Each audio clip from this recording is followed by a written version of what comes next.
Hey, what's up, gardeners? I've had people ask me over the years, can you plant potatoes that are like this? And I personally never have, because I usually have potatoes that are stored pretty well, and you cut them and cure them and plant them the traditional way. But last year, a coworker of mine asked me this about his potatoes that he had saved. A lot of times people save potatoes and they don't have good cold storage, and so this happens, and they kind of, you'd think maybe that you couldn't plant this or there would be some problem with it, and I really didn't quite know. So I started searching the internet for some questions, some answers, and I didn't really find much, and it was surprising me. I just figured people probably do this all the time. Maybe they trim off a shoot, leave one shoot. I don't know. I assumed there's going to be way too much information about planting a potato like this, but anyways, I didn't really find much information. So I happened to have potatoes like this last year. These are some small Kinnebecks that I saved.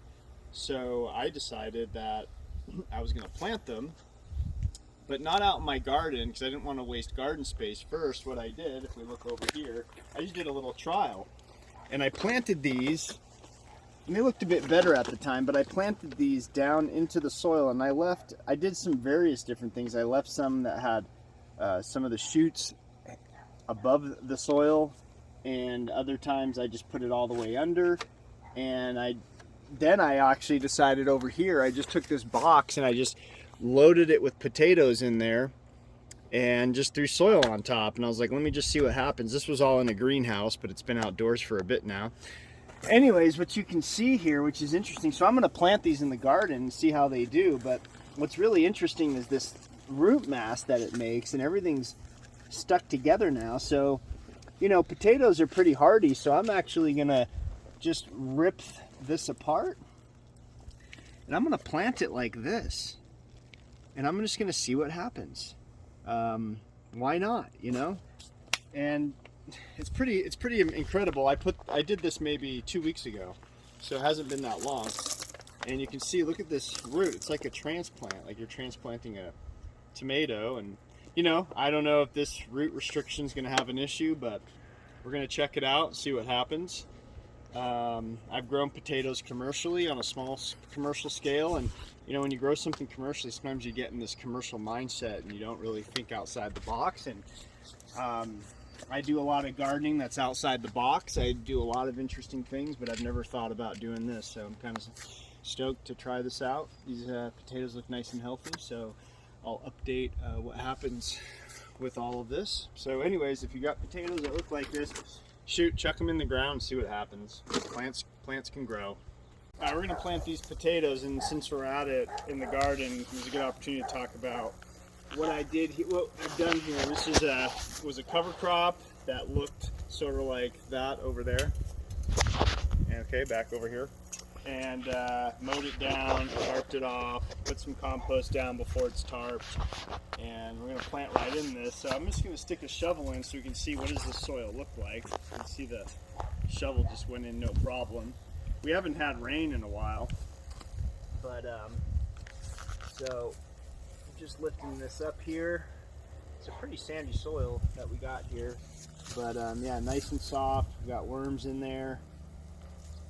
So that's no-till soil right there, just falling apart. I haven't tilled the soil in this garden in 3 years, so it was just sandy dirt when we started. So what we're going to do, I'm going to plant the potatoes right into this no-till ground, see what happens.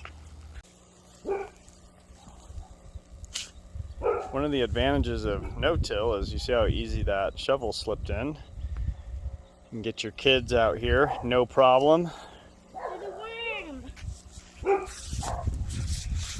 Where would you want me to put this?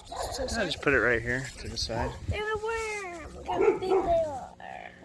Another cool thing about no-till is you get worms, so planting in the garden's more fun.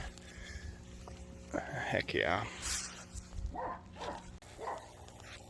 Okay, something I'm realizing that's kind of cool about doing this, where we pre-grow the shoots.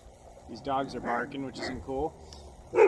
When I go to plant right now, I can hill up the soil as if you would, you do that commercially, you hill up the potatoes. So I'm already kind of getting a head start.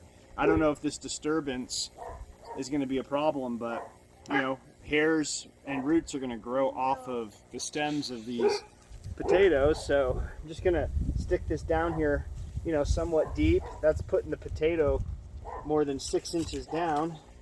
And now I'm going to take this soil from the hole. And again, you guys, you see how easy this breaks up? This was a no-till. This is what happens in a no-till. Now, is there tillage? Look, looks like there's tillage. Look at that bed cam showing the bed over here. See that? Looks like it was tillage, but in between each hole, I'm not tilling, so we're maintaining, you know, the soil structure, the aggregation. We're not completely disturbing the soil microbial life, so it's going to repopulate. It's going to come straight to that root system. We didn't damage all the mycorrhizal fungi, so that's one of these benefits here. When you're gardening, it's not all or nothing. There's no reason to bring a rototiller into the garden, as you can see. So I got my simple compost tea brewing system here. Rebar, just hanging the compost there. Throw a little humic acid, little fish hydrolysate, little kelp in there to get things really going and activated. Sometimes I throw a little micronutrient.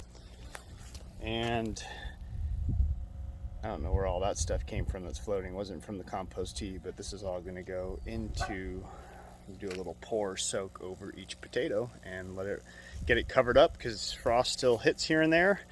It's April 17th and let things get rocking and rolling.